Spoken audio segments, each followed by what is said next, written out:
Greetings, ladies and gentlemen. It's Rock and Roll Spot Connection with last week's comic book roundup.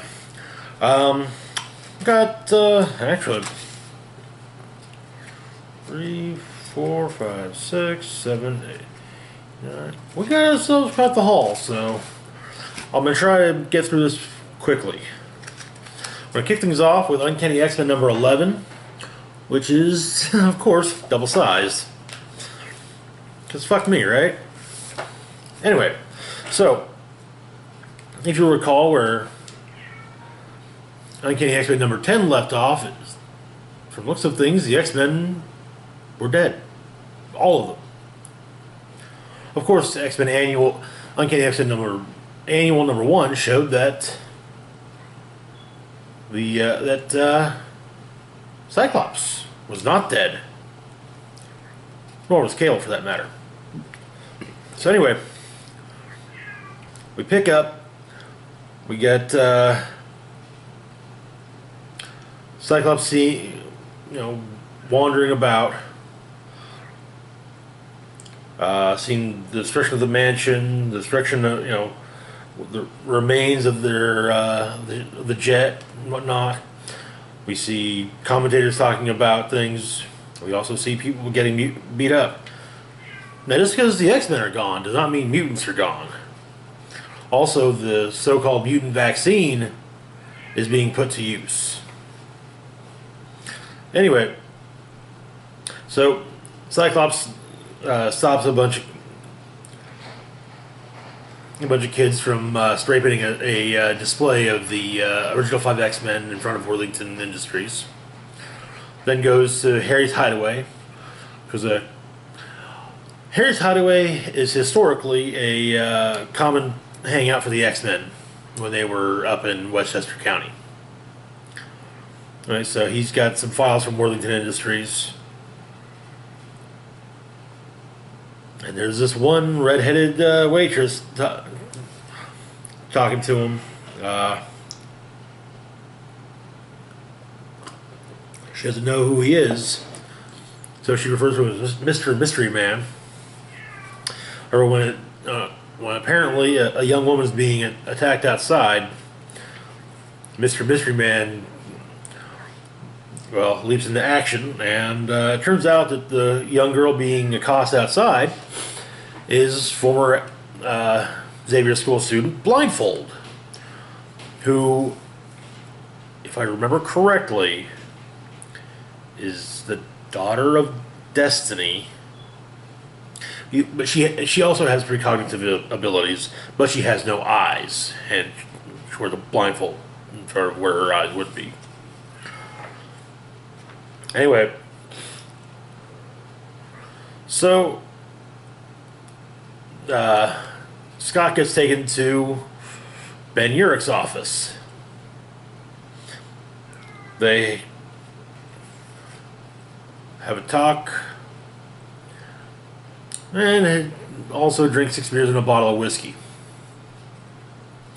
And Cyclops continues to drink whiskey and destroy it. Well, Cyclops drinks apparently Cyclops drank the beer and the whiskey himself and has been destroying the bottles. He's been throwing the bottles in the air trying to shoot them. He's been missing until now. Then Madrox finds him. They talk a bit. He brings up the underground, and then a bunch of Madrox dupes also give Cyclops some money. So Cyclops heads down to the sewers,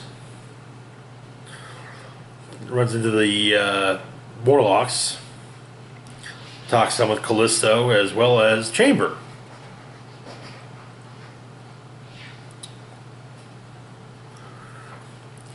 Afterwards, talks with some more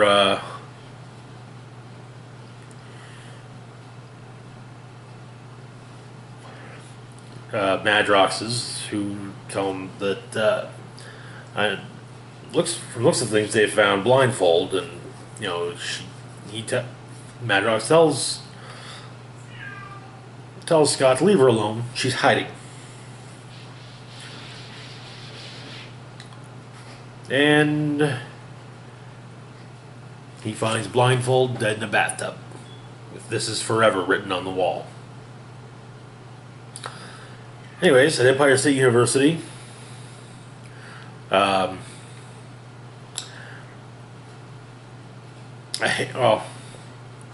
doesn't give her first name. A woman named Prestel appears to be, or is running for Senate, running on an anti-mutant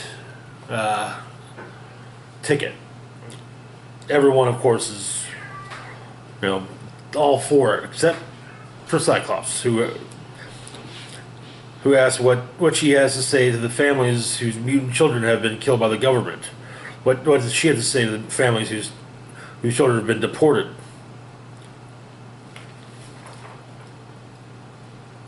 And her response is, "How many classmates did your child kill today? What sort of private army is your child joining?" And of course, the mob manages, well, by the mob I mean all the people, the anti-mutant people handy, manage to knock down Cyclops and knock his glasses off. And his I-beams let loose, and Cap manages to stop them, and of course recover his glasses. Cap and Scott have themselves a chat, though it does not go that well, with with Scott reminding him, once upon a time you said you wish you had done more for mutants. Though Summers promptly said, tells him where to stick it. And then Cyclops asked the cameraman to broadcast something unedited. "This is Cyclops, leader of the X-Men. If there are any X-Men still out there, now is the time. Our people need you. I need you. In a few nights' time, I will return to where this all began. Come find me." Sadly, it's not the X-Men to come find him, but rather the Reavers, the Purifiers, and the Sapien League. Cyclops basically begins fighting them off, though it turns out Wolverine is watching from the shadows, and when the battle begins, he joins it. You actually get this really nice two-page spread of the two of them fighting off all three groups.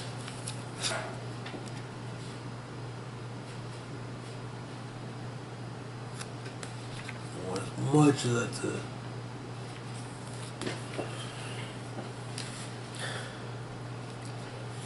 Anyways, they pull it off.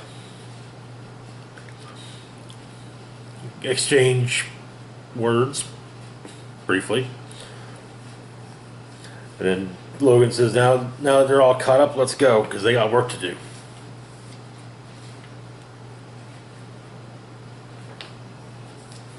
I actually didn't look at this earlier.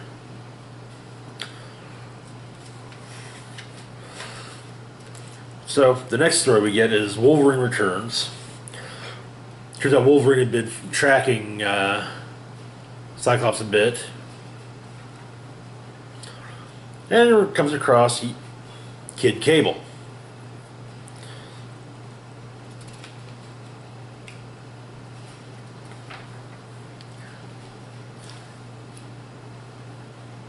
Cable basically tells them,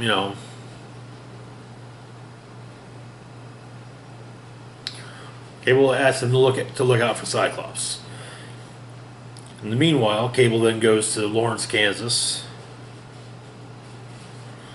and talks to Layla Miller, as well as her husband, Jamie Madrox.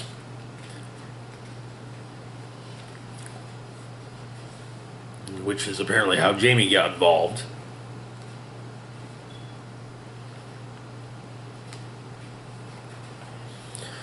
He also goes to the sewers, and turns out that the Office of National Emergency is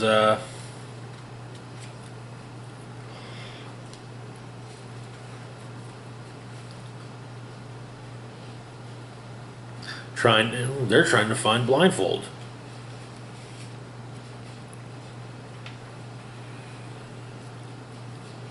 Apparently, Blindfold finds Logan.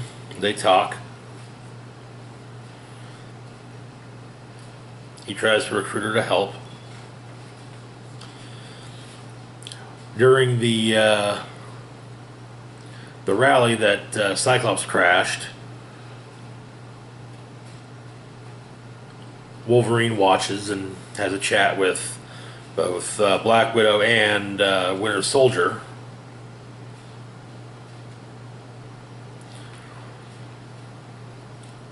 And basically says to Black Widow that if he wanted revenge, they need more Avengers than just the two of them and Cap.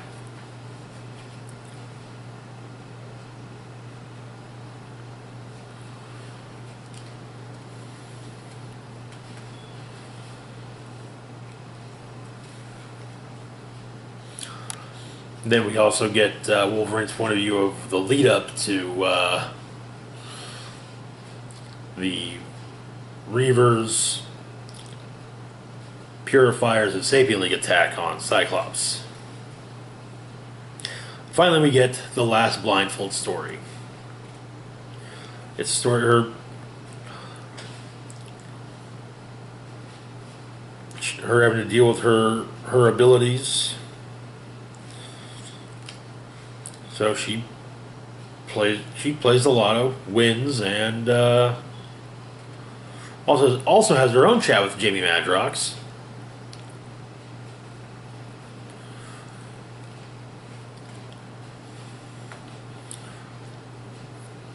And the words, "This is forever," echo near the end.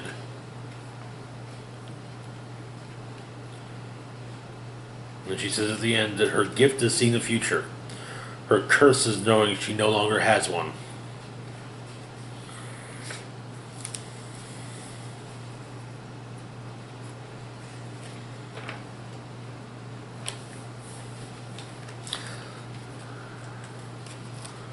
Honestly, this is the best X-Men book that I've seen in the last few months. Maybe it's because the X-Men are getting closer to feeling like the X-Men I know.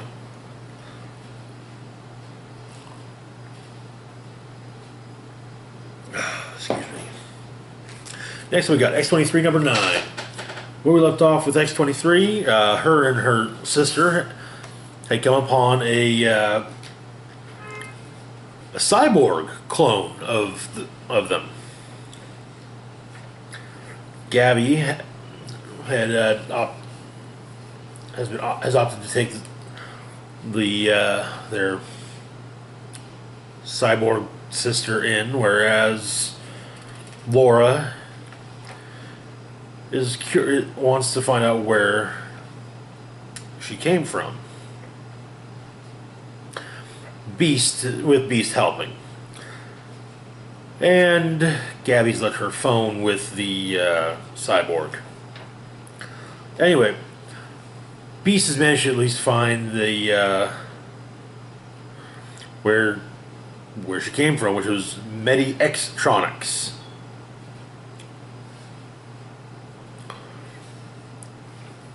She goes to investigate while Gabby stays at the mansion, talking some with Beast, asking, is she our sister? And in a very Beast manner, yes. He's told yes.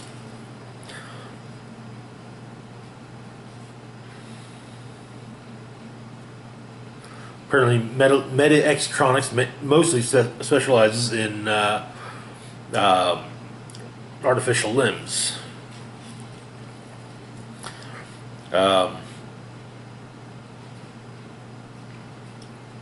Gabby brings the clone, the cyber clone. The cyber clone. There we go. A shirt, an X-Men shirt to wear, but she's gone. And she's trying to find her, and pops into one room, and we see a group of Xavier students at the school playing D&D, which, yes. Meanwhile, X-23 is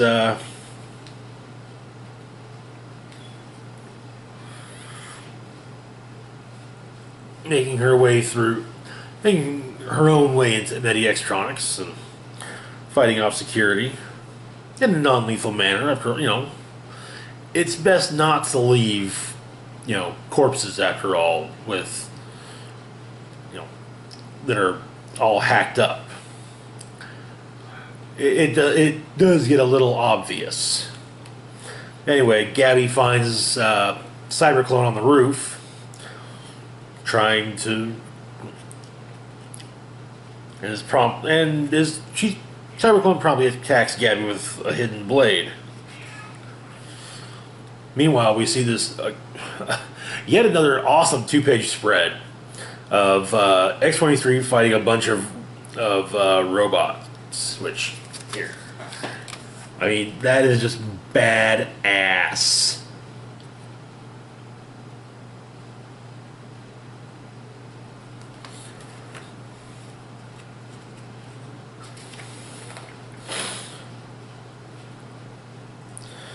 And afterwards she says, where there are robot X weapons, there are jerks who make robot weapons with faces.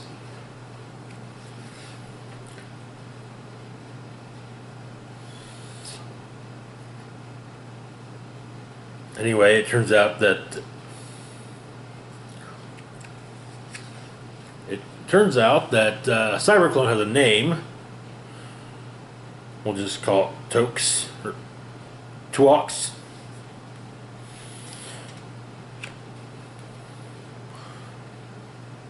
And then Laura calls her to the building where she's found a metric fuck ton of cyberclones. Gabby explains to Laura that they're on their way. Also, it turns out that Gabby is really into Golden Girls as she runs towards where as her and Cyberclone, as Tuox run towards Laura's location. Gabby says this is going to be like Blanche and Dorothy with claws. Also, she's managed to get Tuox to wear the shirt. So, progress. All right.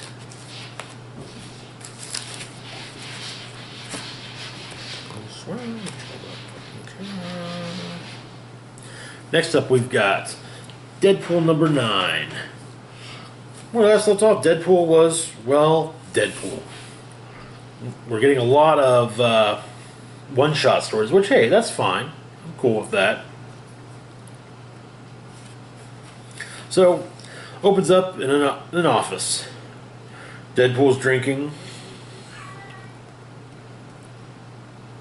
His inner monologue is, just, well, I'm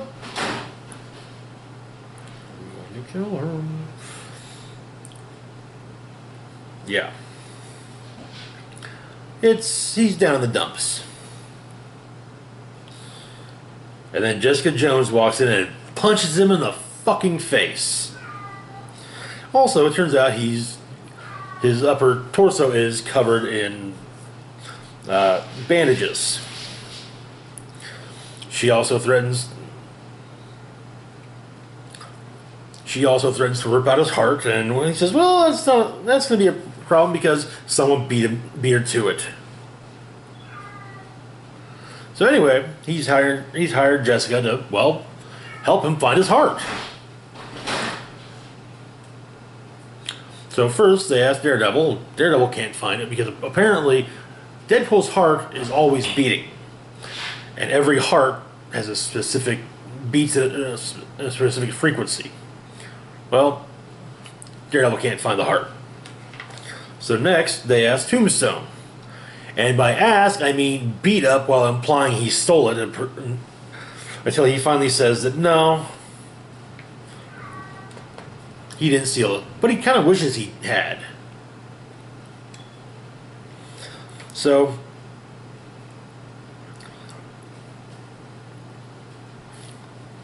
but he also suggests, hey, talk to Dr. Voodoo.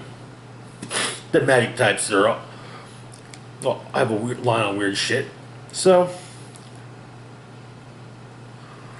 they're trying to find a way into the bar with no doors. Eventually they do. And, well, not everyone's too happy to see Wade. I presume that they're not happy to see Wade because Jessica is probably just going, we don't care. She probably hasn't pissed them off as much. However, Dr. Voodoo has to, pull, hey, this is sacred ground. We don't start fights in here. Well, he manages to find the heart. It's in the possession of a man named Louis LaRue, or, as legend calls him, Louis the Heartless. His wife died. He's been trying to find a means of, and he's basically going back to, the family traditions of dark magics. But a regular human heart won't do it to bring her back. But maybe Deadpool's might. So now Deadpool's like, hey, okay, you know what? Hey, that's actually kind of sweet. So you know what? Keep the damn thing. Best of luck. Of course, this pisses off Jessica, and she makes good on the threat she made at the beginning of the issue and rips out his friggin' heart, which had already regrown. So, but it turns out that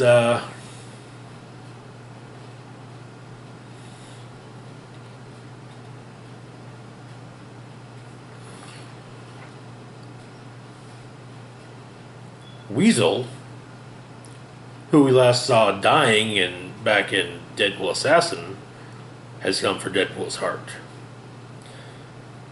It would seem at the behest of none other than Mephisto. And that is where the issue ends.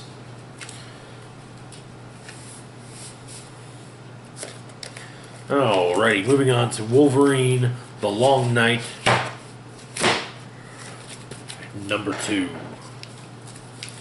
Alrighty.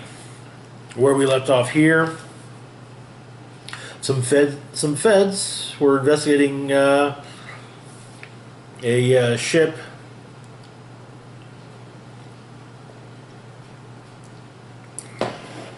that was found with drugs and dead bodies strewn about, and and what it seemed to be claw marks in groupings of 3. Sounds a bit familiar. Well, turns out there have been some other murders in town. A couple of young women.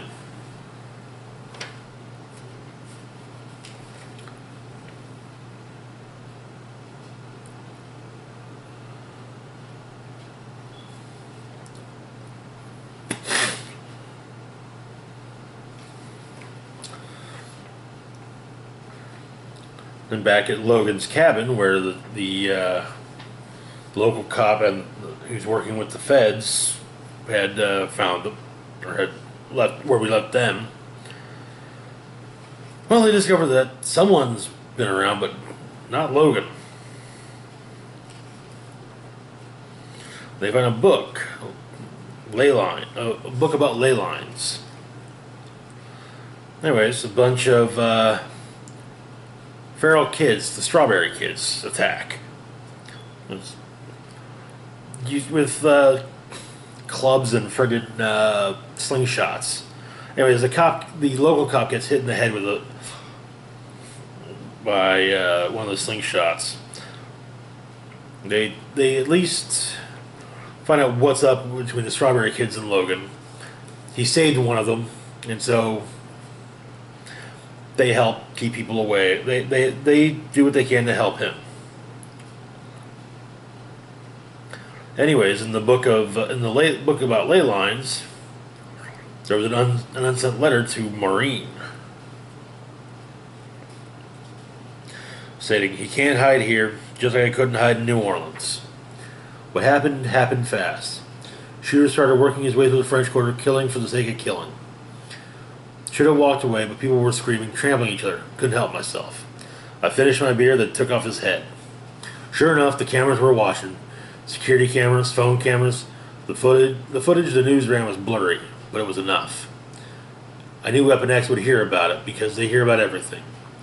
I knew they'd be coming. I knew they'd find me, and when they did, there'd be more killing. I got enough blood on my hands to fill a reservoir. Came back home and found you asleep, Marine. You know what my mind did? It itemized you. Every vertebrae, every nerve, every organ, artery, bone, every way to hurt you. Or even kill you, Maureen. That's when I knew I had to run. Just because my ugly mug was all over the news, but because of you. Because of the hurt I'm capable of. I ain't telling you where I went, but let's just say it's the kind of place you can hide and start over. Best way for me to protect others is to keep away from them. Maybe I'm fooling myself, but I can't help but think if I work hard enough and drink hard enough and run fast enough, I'll escape them and myself. I ain't there yet. Sometimes I wake up naked in the woods with the taste of blood in my mouth, and I think, what have you done, Logan? What have you done?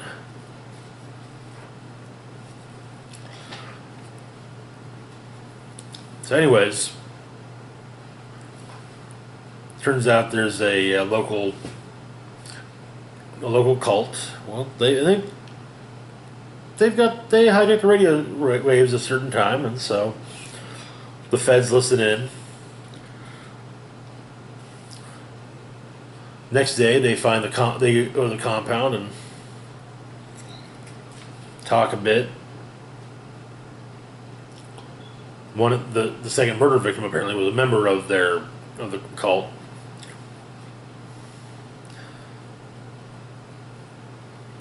But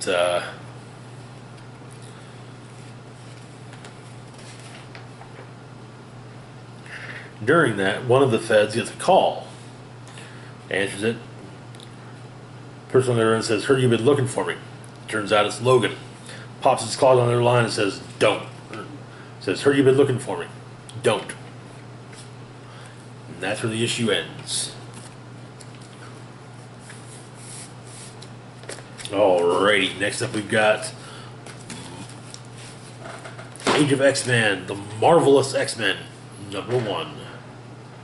Now, if you'll recall, Nate Gray, X-Man, made his own parallel universe.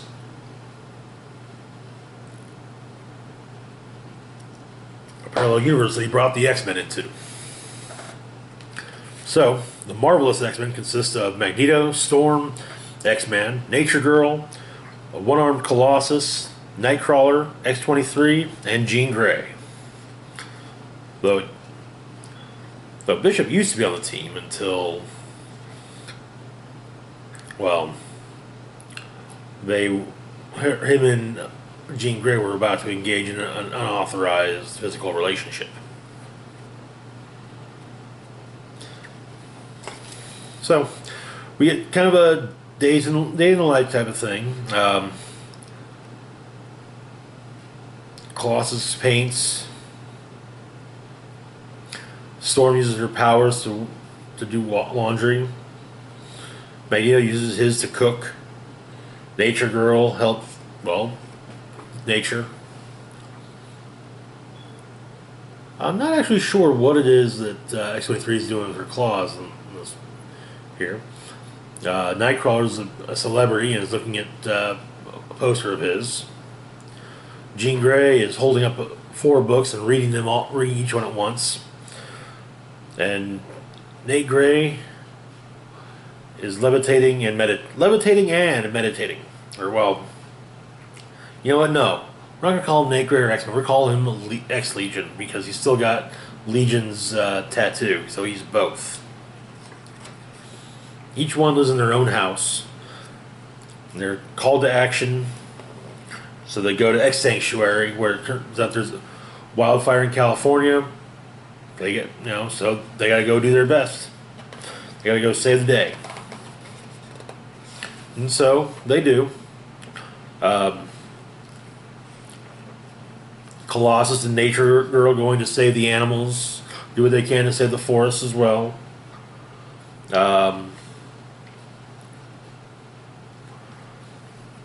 X-Legion and Storm working together. Then X-23, Magneto, Nightcrawler, and Jean Grey go inside the Identity Autonomy go inside Cerebro West, do what they can to save the students and the pod hatchery. Though when X-23 picks up one of the pods, something has a memory of her and a girl with scars on her eyes. Her sister?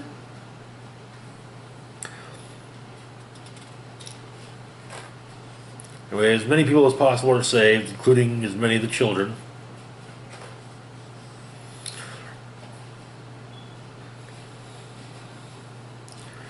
Then the building collapses, but everyone is on the roof, and the roof is actually removed from the rest of the building.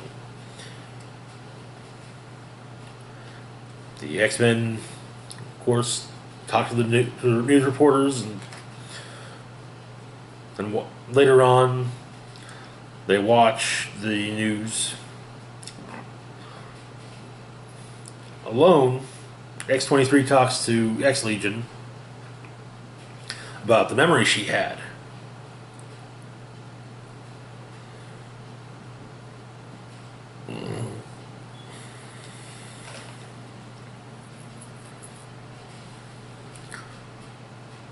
And X-Legion informs us the truth that Laura does have a sister, Gabby.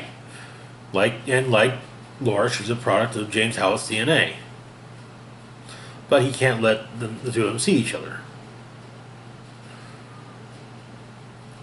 And, of course, Laura pops her claws and attacks X-Legion, but he stops her. Explaining that this is bigger than that. We all had to give things up.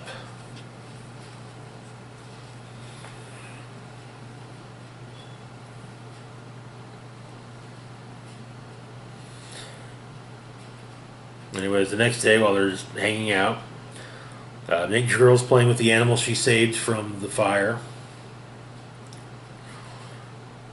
Colossus is painting. Looks like he's painting he might be painting Nightcrawler. Nightcrawler is posing or reading a script. Magneto is doing a crossword puzzle, controlling the pen with his mind, or with his powers.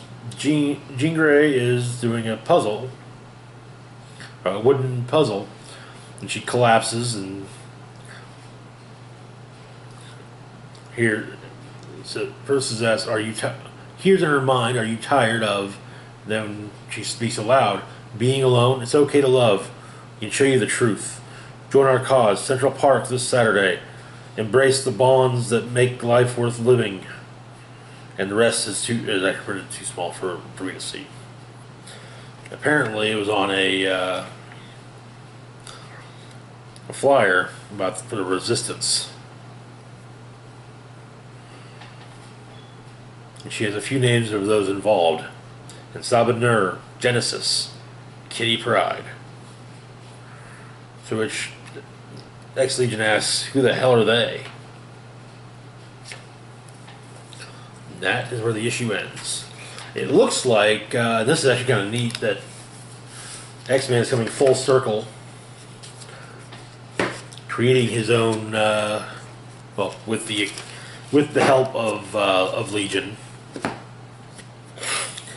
creating his own universe after having come from a universe that was created by Legion. Anyways, next up we've got Avengers number 14.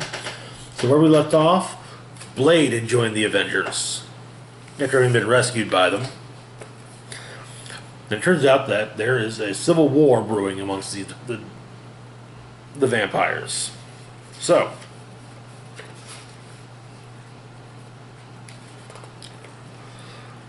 we begin with Castle Dracula burning.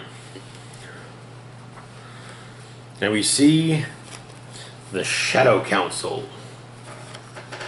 They are our new vampiric baddies. Anyways, aboard a plane that's full of vampires trying to escape,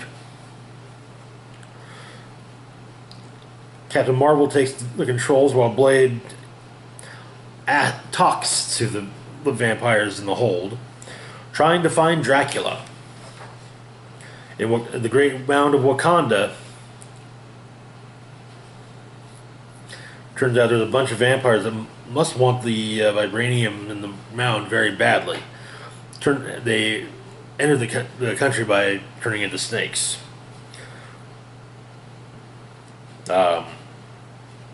Black Panther and Iron Man, both with solar-powered weaponry, destroy the various vampires. In central Romania itself, the region once known as Transylvania, Captain America does what he can to save humans in the area, while Thor uses lightning to destroy the various vampires flying about.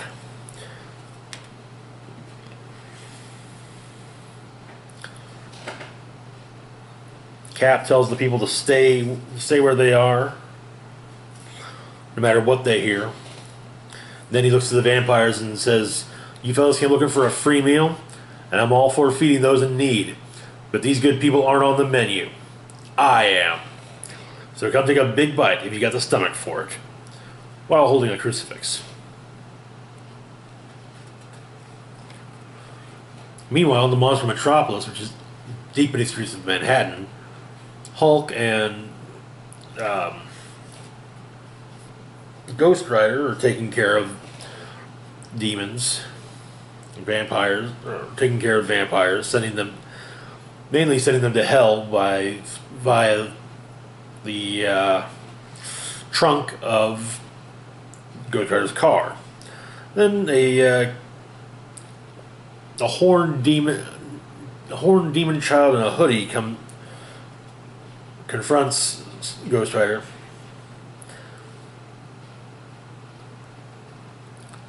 saying that he's not an Avenger, he is vengeance itself, and he is the fire of hell, the fires of hell given human form. He also refers to Ghost Rider by name. He explains that he knows all the Rider's names going back to the very first, the little ghost in the snow. I'm presuming it's Mephisto.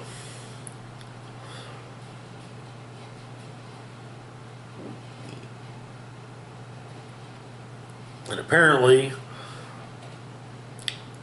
Ghost Rider and Hulk have created a tactic. She throws his car with him in it, and it's called the Fireball Special. Back in Transylvania, Cap is kicking ass. Cap and Thor are kicking ass and taking names. Then the Shadow Colonel from the group I showed you earlier appears with his dog and gives himself up. So in Avengers Mountain, well, apparently he wants to know one thing: where can he find Dracula? In Avengers Mountain, Blade interrogates him. The interrogation does not go well, and then the lights go out. After Tony asks about a dog that growled at him and then disappeared into the walls.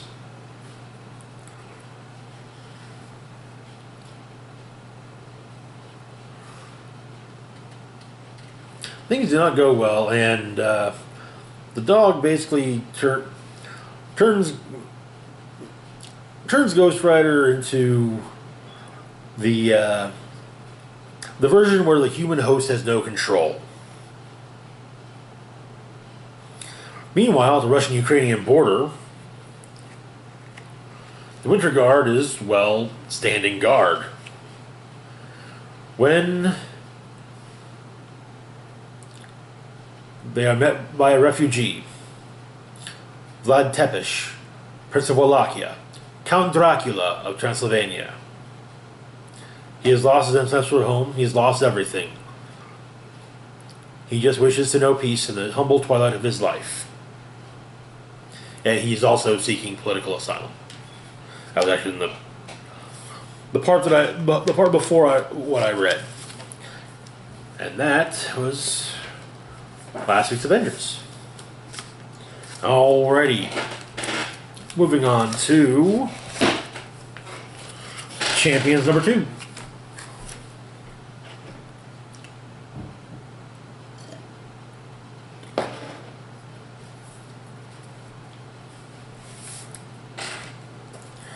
Alright, so where we left off, Mephisto appeared in Miles Morales' room. But why? Well, we find out that during the mission involving Miles, Miss Marvel, Vision,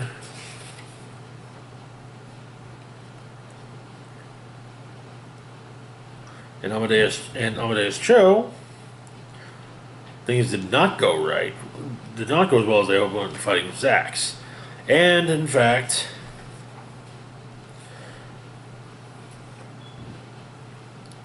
Vision and Miss Marvel were both killed.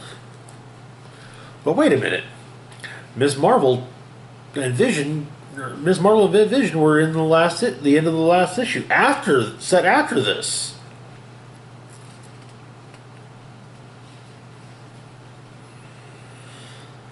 Mephisto, of course, appears to the two of them and says, hey, look, I'll fix this for you. I'll turn back time.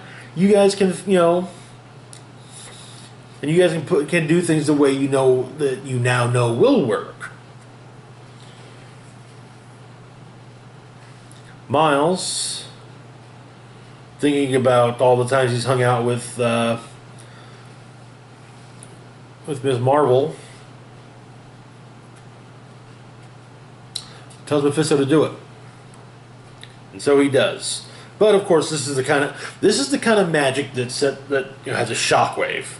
And we see that Doctor Strange, Dr. Voodoo, Satana Hellstrom, who is in fact the daughter of Satan, and I think that's I'm not certain, but I think that we also got the daughter, the new shaman for Alpha Flight.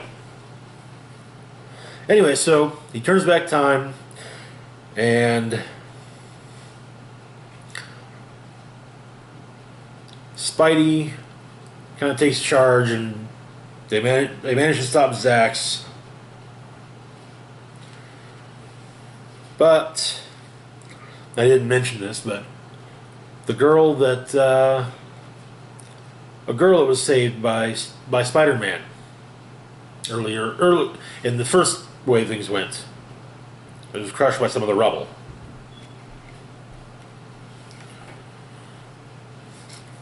And so that is why Mephisto appeared. That's probably part of why Mephisto wanted to have a chat with Miles. Next up, we've got Asgardians of the Galaxy number 6, where we left our Asgardian pals off. They had averted crisis at the hands of of Nebula and managed to escape from the Nova Corps. Sounds pretty good, right? I thought so too. I would think so too, except that, well, everyone is on their ass. The Shi'ar, the Nova Corps, a host of marauders, raiders, and cutthroats, everyone. All of them wanted the Naglfar beacon.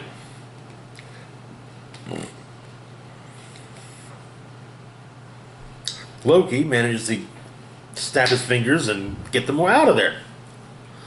On a planet. In the atmosphere. Where they crash. Promptly. So trying to figure out where they are. They're eventually met with... They realize they're being watched. And they're met by... Planet Terry. Yeah, I groaned at that too. Cammy, formerly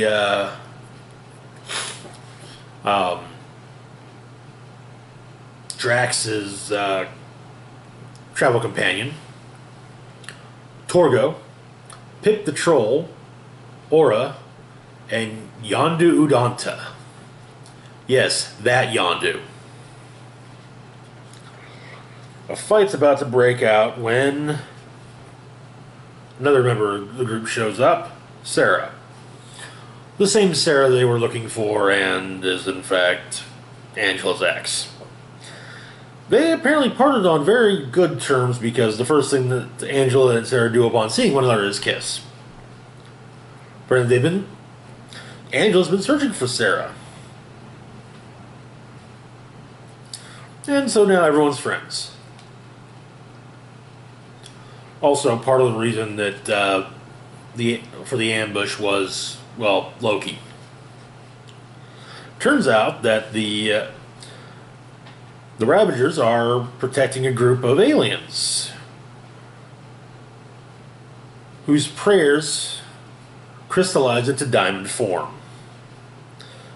So, yeah, they're getting paid in diamonds.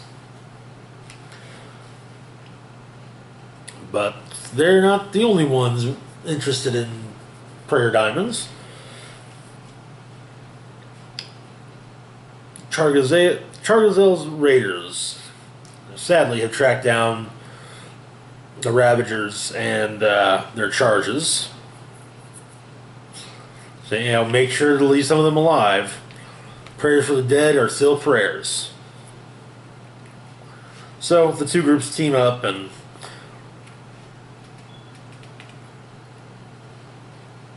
sadly, Loki's having some issues.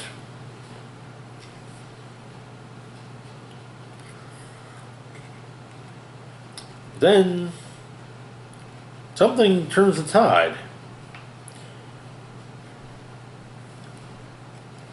It's the planet. The planet is angry.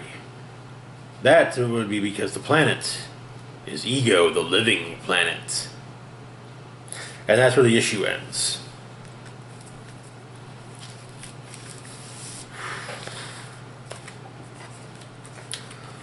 Alrighty, we'll follow that journey through space with another one. Old Man Quill, #1.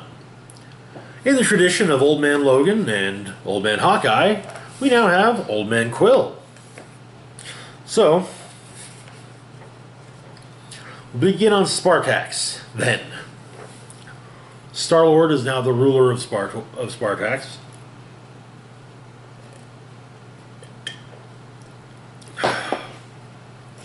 And is, of course, going up against the Universal Church of Truth, leading the Spartax army. And so they attack the Church of Truth, and Peter is going to lead the boarding party himself. So they get aboard, make their way to the matriarch,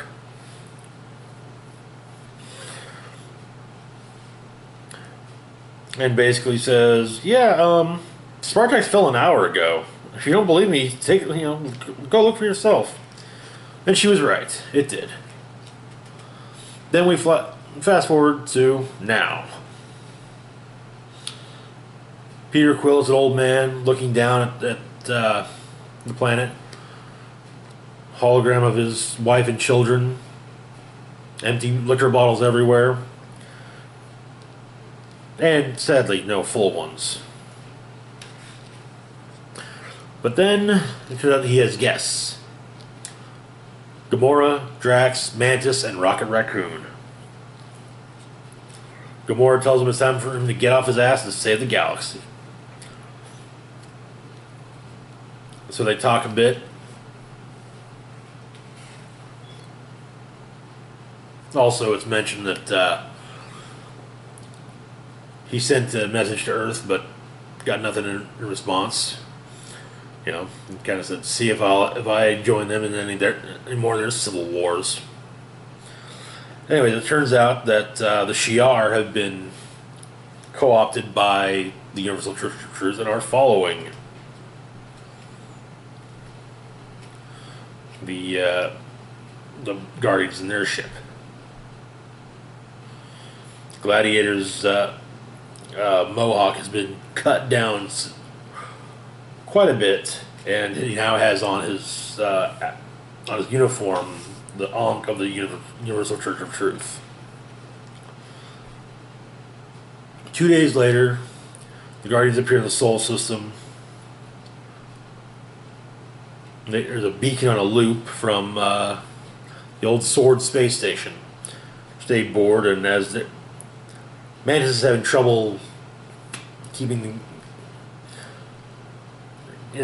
concentrating. There's a lot of thoughts and memories rolling around in her head. Turns out the Brood, however, are on the station, and so they fight the Brood, which are Marvel's ripoff of the Aliens from the Alien series. No, really, they are.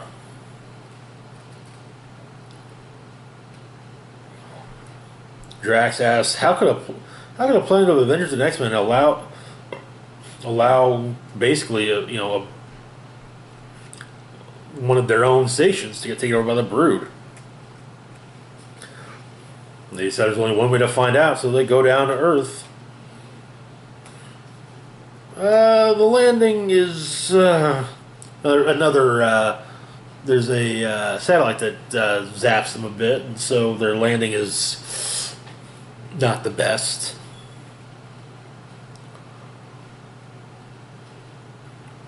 They're attacked, but they're not so much attacked, but a raider finds them, and he explains he's just trying to find food. He's hungry after all. And Quill asks him where the hell they just landed, and the guy tells him the hell is exactly where they landed. They're in the wastelands. And it looks like Mount Rushmore is being turned into all dunes. Initially, Mount Rushmore was turned into all the bigger villains. Red Skull, Doctor Doom, Kingpin. I think Kingpin was on there. And one other one. I honestly don't remember. It's been so long since I've read Old Man Logan.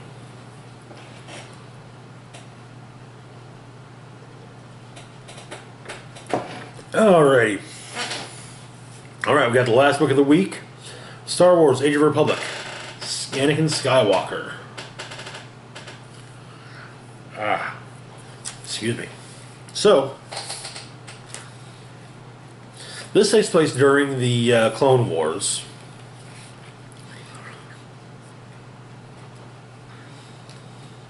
In the Corvair sector, General Skywalker manages to save another pilot and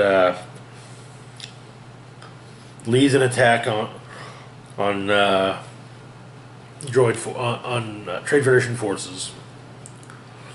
And then aboard the Star Destroyer Resolute, Admiral Yularen explains that Republic intelligence has located a previously unknown droid foundry on the third moon of Kudo. And so he has a plan, but it's pretty much go in. It's just go in and destroy the foundry. Don't. Whereas it would kill everyone inside, which means living beings, not droid soldiers. And so, him and to Anakin and Yularen argue a bit.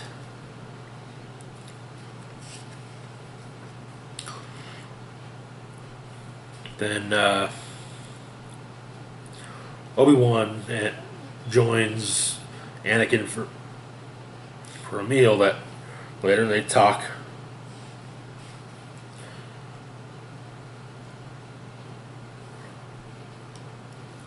But then and Obi-Wan tells him trust his feelings, trust the Force.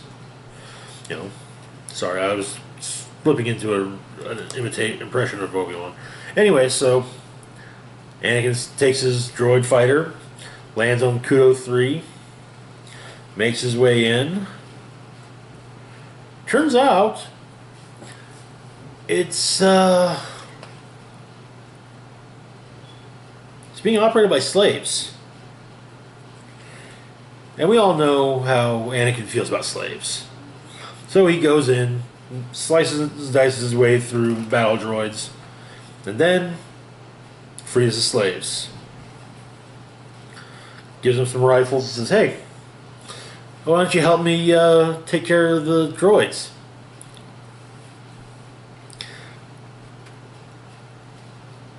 And it looks like it was all a trap. The idea being, hey, look at all those innocent people that died on. The idea being that the Separatists could say, look at all those innocent people who died on Kudo 3 at the hands of the Republic.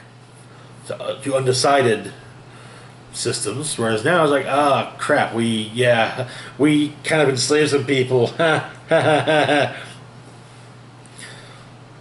And the Republic freed them. Oops. So, and Yularen says, hey, you know what? I